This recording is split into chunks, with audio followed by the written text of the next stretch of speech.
সে একজন ব্ল্যাকমেলার, আন্তর্জাতিক চাঁদাবাজ।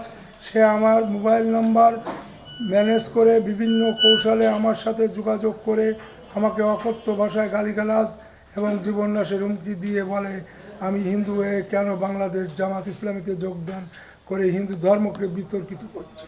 আমার জনপ্রিয়তায় ঈর্ষান্বিত হয়ে কিছু স্বার্থন্বেষী শ্রেণীর যোগ সাজসে আমার ব্যক্তিগত ইমেজ এবং জনপ্রিয়তা ক্ষুণ্ণ করার জন্য মিডিয়া ও সোশ্যাল মিডিয়ার মিথ্যাচার সহ বেশ কিছু ছবি এআই প্রযুক্তির মাধ্যমে তৈরি করে অপপ্রচার করছে। আমি এইসব অপপ্রচারের জোর প্রতিবাদ জানাই। সাথে সাথে এইসব অপপ্রচারের বিরুদ্ধে না হওয়ার জন্য দেশবাসীকে অনুরোধ করছি। প্রিয় সাংবাদিক বন্ধুগণ, বাংলাদেশ জামাত ইসলামের আমি ডক্টর শফিকুর রহমান গত 1/12/2025 তারিখ খুলনা 8 দলীয় বিভাগীয় সম্মেলন শেষে আমাকে দাক ও বৈঠকাটা খুলনায় 1 আসনে বাংলাদেশ জামাত ইসলামীর মনোনীত দাঁড়িপাল্লার প্রার্থী হিসাবে ঘোষণা করেন।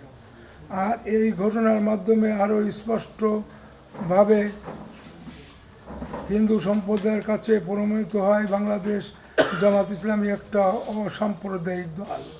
দলটির কাছে মুসলিম, হিন্দু, বৌদ্ধ, খ্রিস্টান, উপজাতি কোনো ভেদাভেদ নাই, সবাই বাংলাদেশ নাগরিক।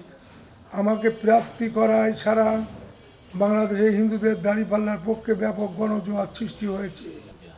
আমি আদৌ মনে করি না যে হিন্দুদের অপমান হয়েছে। জামাত ইসলামীর আমাকে প্রার্থী হিসাবে ঘোষণা করায় হিন্দুদের মনে একটা শান্তি ফিরে আসছে আমি মনে করি।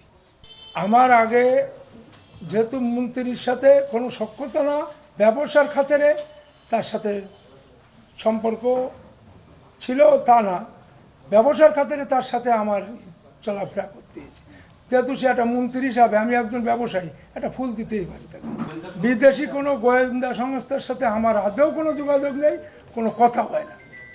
এ দেশে জামাত ইসলাম আসলে মানুষ ভালো থাকবে, হিন্দু মুসলমান সবাই, খ্রিস্টান বৌদ্ধ সবাই ভালো থাকবে, ইসলাম কায়েম করবো এ কথা তো ইসলাম তো ইসলামের কাজ।